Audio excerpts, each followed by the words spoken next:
slightly backwards, and he was lucky to get that touch on the ball. It wasn't a convincing touch, but Jake Connor's take of that ball was absolutely outstanding. Yeah, I have an interesting point about this. I think, well, no, I think the fact that it hit the ground whilst in his hands meant that he could control it. If the ball hadn't touched the ground, I think he'd have probably spilled out. I think the touching the ground enabled him to get a better grip on it and then pick it up. It might well have done, but he didn't double take it. He didn't double fist it No, or anything like that. It wasn't a knock on. Take. No, I don't want to say it was a knock on. He wasn't a knock on. What I'm saying is that his hands were in contact with the ball when it hit the ground, and the fact that he had something solid underneath it meant that he could grip it and then pick it up and then scoop round and score. So yeah, it wasn't a knock on. But yeah, there was an element of luck in it, is what I'd say. I think it was a fantastic take, but any take of that nature, that whole build up to it, there was elements of luck, but elements of class, but it all went their way. Is kind of the point I'm making. So I sort of thought from that point you felt it's gonna go Hull's way. The next try off one of the intercepts as well, which kind of emphasise that Hull were a little bit more alert and a little bit more at it throughout than Catalans were. Really, Catalans' 2 tries in the first half were actually quite well worked. Yeah, they were mirror images of each other, weren't they? Really? Yeah, both had really nice passes. Yes. One from Lange, I think, and one from Gigo. And so at that stage, I think maybe Catalans would have felt like we've weathered the early storm, we've found our way back into it, and then the first half just became who doesn't want to score. It just felt like the game really went flat from both sides' point of view. It didn't feel like a cup tie. I don't know. That was my perception of it anyway. Yeah, I don't think the crowd would have helped that in terms of it, because it did feel a bit flat for me, particularly when you're talking about teams that have won the last 3 cups here. So you'd expect it to be an important tie for these two, even if the other teams are not as concerned. But yeah, it did feel a bit flat. I think it's probably the fairest way to describe it. And I suppose those errors kind of continued in the early parts of the second half. But what you then saw as the second half went on was one team capitalising and another team not. In reality, and I think the thing that emphasised it the most was Nualongo's first try. That was another one of Connor's good reading of the play, took the play. That was an intercept, wasn't it? That was because the Catalan were moving up their left, and he picked it off and fed the quicker man. And he absolutely powered as well. He looked gassed at the end of that run, but he absolutely powered his sprint, didn't he? Yes. Did Ratu there. So, you got to say well done to him there. And then came the try that took the scoreline out to over 30 points. It gave it like a 4-score margin, and there was only 20 minutes left at that point. And it told me 2 things, though, this try. And it's the Albert Kelly try, because Catalans just looked knackered at that point. Yeah, they did. Yeah, they looked gassed. Yeah, and Hull basically then had free rein to do what they wanted to do for the rest of the game. It felt like, from my point of view, at that point. There was a bit of nice interplay for a couple of the tries later on that Hull scored, and I don't want to take too much away from them, but I didn't think Catalans were really trying that hard by that stage. I think they'd given up the ghost. And all in all, Hull fans will hate me for saying this, but it wasn't that enjoyable to watch. No, I can't say it was. And I want intensity. Yeah, no, I think at 12-8 at the break, you would kind of think that because I would argue that FC were the dominant team in the first half on balance. Totally, yeah. The scoreline flattered Catalans. Yeah. But at the same time, they hadn't gone away, and to me, I was hoping for a more intense contest in the second half. I agree. Possibly not wanting to pick at Hull FC fans particularly, or indeed their team, but that a few mental frailties that they definitely do have might be exposed by Catalan kind of having a good go at them. But I was just a bit. They just didn't seem to have it, did they? I don't know why. The mojo wasn't running. Once they got to that, once that Kelly try was scored, they kind of got into game management role, and Sneyd was kicking it dead and putting it into which the is what he's very corners good at. and slowing the game down and that sort of stuff, which made it a less fun watch, I suppose, for the neutral. But it's a cup game, you need to close it out, and that, to Sneyd's credit, to his credit, he played well in this game, and that was part of him playing well in this game. But it doesn't mean that we're all watching it being inspired. But so much of that falls on Catalan's shoulders, not Hull FC's shoulders. They fell off hugely after a couple of errors were picked out by the Hull FC side in that first 20 minutes or so, and after that it just became a bit of a shit show. Balls were getting thrown everywhere. No one was really ever finding the man or not, and it just was messy. Yeah, it was. In terms of players who played well, obviously Nolongo and Connor had struck up a bit of a relationship in this one way or another, which bodes well for that right side for Hull FC. And we talked about Sneyd, very controlling in the game, very commanding in the game, and did what he had to do, really. For all that, I think Savelio, when he came on, did actually add a little bit of impact, a little bit of impetus for a few carries, but it tailed off quickly. But you'd expect that with someone who's been out for a while, not really played. And then from the Catalan side, I was just disappointed all round, really. It wasn't the intensity that I've seen from them the 2 weeks before when I'd seen them in person. No, disappointing, very much so. Yes. That's what I've got, really, on that one.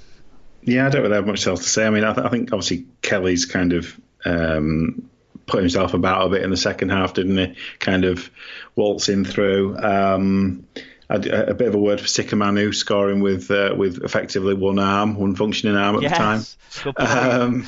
That was a pretty good effort. I bet he was thinking, "Don't give me the ball, don't give me the ball, don't give me." Oh wait, I can score. Yeah. And the fact that he could score with one arm just tells you everything about Catalan's intensity. Yeah. There you go. So, yeah, moving on. Sky, as we said in the previews, didn't have to move far. They only had to move to Hull KR, where this game was a heck of a lot closer than the last one. It finished Hull KR 22, Warrington 28, 12-0 to Warrington at half-time. 3,311 were there to watch this one, and Robert Hicks was the referee. So, we'll start off with we've got a good few fan views on this one. So Josh says, well, the first half was like, this is England 86. Skinheads, chokeholds, headbutts and elbows. What a poor attack from KR. And when Garbutt is your quickest player, you're fucked. Warrington's score with a full set of men just on the hooter was like a flick on the balls for Hull. Was looking like a potential FC Huddersfield game scoreline, yet Warrington loved to give it the Leeds factor and nearly fucked it up. Yeah, Leeds do fuck it up, Josh. Josh also said with 20 minutes left, they opt for a penalty goal and miss. Warrington look like if they get to a final, they are going to be so emotional they will fuck it up. Many examples, but Mr. Beetroot Head Chris Hill just being a grub for no reason, and Deck Patton getting mad at the wrong player giving penalty away, resulting in tries. But you can't argue with the winner who's getting them tickets, Tom. We'll return to that question, I think, in Tom's own match review. So Carsten says, I still can't believe KR didn't score against 11 men and that Atkin channeled his inner Joey Lussick and tried dummy half runs on every second set. I hope Lynham gets a couple of weeks off after his late and high tackle on the one and only Jimmy Kay. Congrats to Tom Andrews on his outstanding goal kicking. I heard Leeds are looking for a half-back with a decent kicking game. In terms of the disciplinary, just to touch on that Lynham thing, he has been given 3-match penalty notice for grade C striking, and it was quite vicious. Yeah. Okay. RLE 2393 keeps up his recent appearances in the game review, so thanks to him. He says, conceded quite a few tries there tonight, but still we won, and Wolfie was not at the ground for support after that tackle at Anfield during the Wigan win. Wire fans cannot wait to see him back at the HJ Stadium, and rugby return as normal mascot. And it's Catalans next, and we are finally in the semi-finals and at Bolton again. Hopefully we finally win the Challenge Cup to make it 2 trophies for the Wire. Come on the Wire. And breathe. Yeah. Punctuation next time, please, pal. Punctuation. The kicker himself, Tom Andrews, says, came away gutted, we didn't win, but if you don't score against 11 men, you'll win fuck all.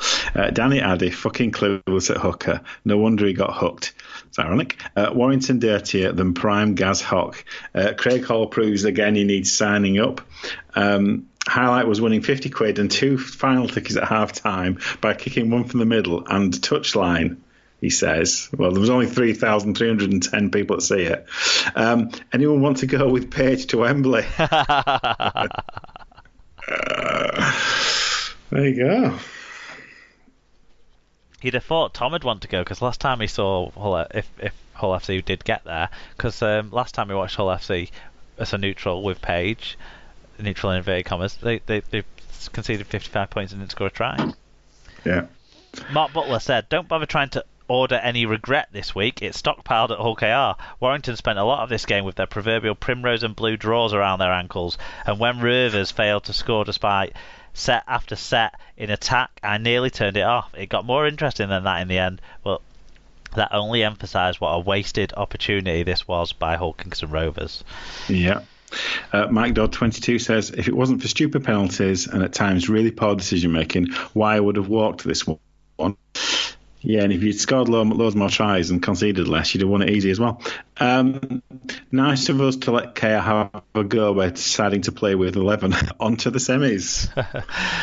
Sarah said, 128 plays on the opposition line against 11 men and you can't score. Why didn't anyone suggest actually passing the ball wide rather than driving down the middle every play? I did worry that Rovers were going to mount a comeback at the end, though. Hashtag since 1985. Yeah. Lee Whitnell says, glad to get to the semis, but we won't win out switching off like that. At least we've got a couple of months until Bolton to work on it. I love the double going back. Anyone for an SLP meetup? Well, I bought my tickets. I think so. I bought mine. I know a lot of people. I haven't yet, but I'm probably doing so. I know a lot of people were sort of waiting to see if their team got there because they'd want to sit in their team's allocation. I think is kind of what was happening. But yeah. Buy your tickets up because we've got these crowd attendances aside, because 3,300 is pitiful for a side that normally attracts around about seven or so thousand, isn't it? So it is. That's pretty poor. And I know Hull KR's a tough away trip for Warrington on a Friday night, but you know it's a cup quarter final. I would have expected more there for both these two sides at this stage of things, but no, not to be. So the same criticism is cast there that was cast elsewhere. But yeah, I'll be going. You'll be going. Obviously, I'm going. Yeah. Because you got to go to all the cup games. All the cups. Yeah, basically you've replaced Featherstone Rovers' stadium this year as the most consistent thing in the Challenge Cup. I am the LD Nutrition Stadium. Always in Our Shadow got in touch about this game as well. Said, not won a trophy since 1985, and when you can't score against 11, then it's easy to see why. Why you're always in control with Austin playing in the proverbial dinner suit. How long will it take Mr. Sheens to realise Maguire and Drinkwater combo just doesn't work? Well, shall we start with Mr. Sheens? Yeah, go on then. Well, as far as we're aware, Mr. Sheens ain't going to be deciding who plays at half-back for Hull Kingston Rovers any time again. He ain't making anything sparkling clean, is he? No. Not anymore. At time of recording, nothing official confirmed, but obviously lots of proper journalists, let's call them. Lots of Rugby League reporters are reporting that he has left. Nothing officially confirmed at time of recording on Monday evening, but we wouldn't be going against what's been reported either. So if this is to be the Sheenius' last hurrah at Hull KR, weird way to go out. It kind of emphasises they're just not good enough when given a golden opportunity. Yeah, I mean, there's a couple of